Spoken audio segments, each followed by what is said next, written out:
لحديثي صحيح ترغيب ده هاتوا خوشويستي خواده فرمي صلى الله عليه وسلم شش شت هيا شش شاكا هيا عبادت هر كسيك خصال 60 ما من مسلم يموت في واحدة منهن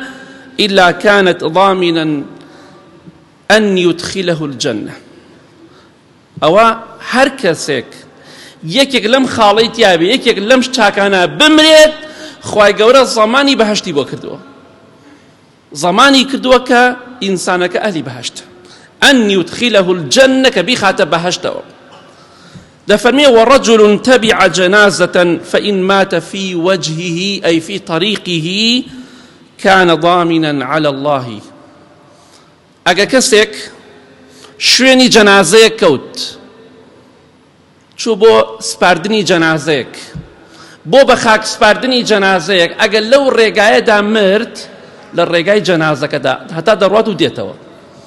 لو الرقاية دا مرت خواهي قورا الزماني بهشتي بو كردوا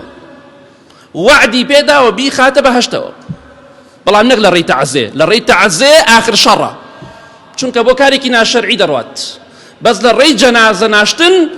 هر كسيك بمري خواهي قورا الزماني بهشتي بو كردوا چونك تعزي حرامة